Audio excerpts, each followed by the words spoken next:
Hi class. So as you can see here, this is the link that you're going to click on to go to the simulator. So you want to click on this link right here, and then that will open up in a new window. And then in this new window, this is the Weather Watch simulator that you will be using. And you might have to zoom in a little bit since sometimes it can be a little bit small when you open it up. But you'll click into this window, and then right here to the right you will click on, there's a spot here where you can click to start the simulator. And when you start the simulator, it'll pull up a new window. And this is for this window as well. You'll be able to see this is where you'll be working today on this simulator. So let me just make this a little bit bigger. Just one second.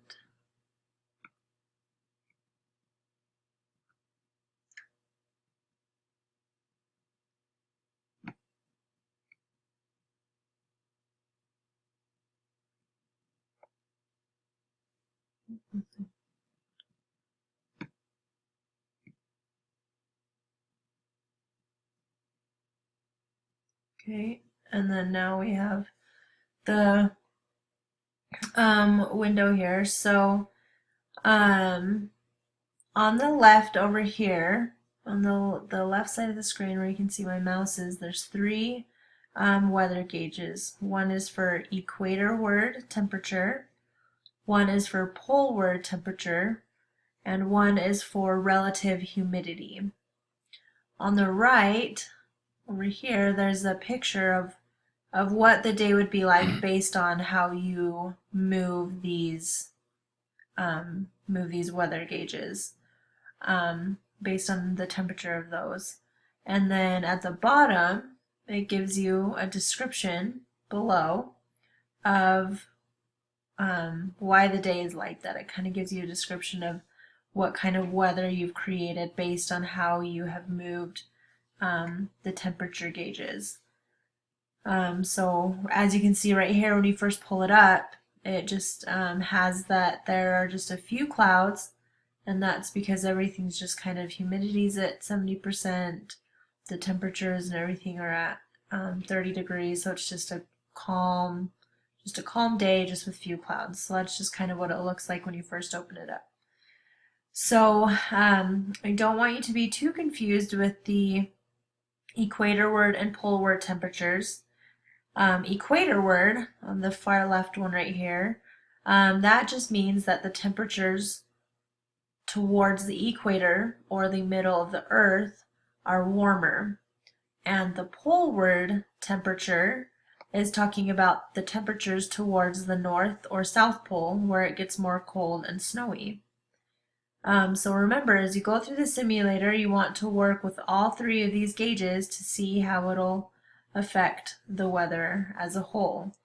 So the question that you guys are supposed to answer is how the temperature and humidity affect, how they will work together to affect the weather. So I'm going to go through and answer a question here.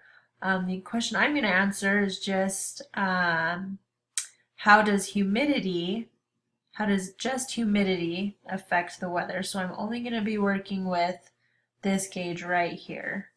So if I were to leave the equatorward and the poleward temperature where they're at, what is going to happen if I just move the humidity gauge?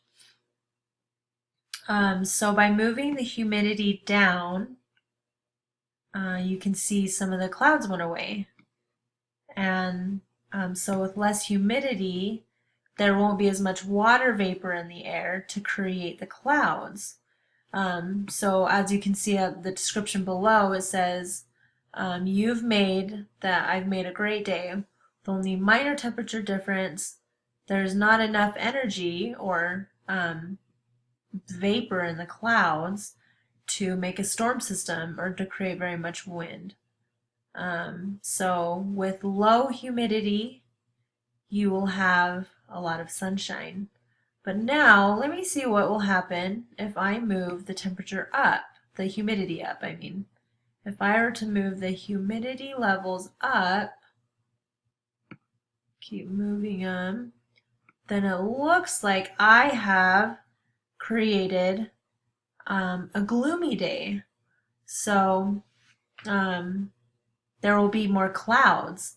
Now that I have raised the humidity, there will be more clouds, so more moisture will gather in the clouds. And I've just added a lot of moisture to the air, so it'll make it an overcast day. The kind of day when you go outside, there's no sun. It's just a cloudy, gloomy day. But there's still not quite enough energy to make a storm. So when I adjust the humidity, if I leave the temperatures alone, when I adjust just the humidity, I have come to find out that it just either increases the clouds or it decreases the clouds, as we can see right here. It decreases the clouds. So there's a lot of different weather patterns that you can create. Now it is your job to continue working with the temperatures and the humidity to see what the patterns are for the weather and how the temperature and humidity affect the weather patterns. And so feel free to play around with this and enjoy this little simulator and learn a lot about temperature and humidity and try and answer the question that I have set up with you.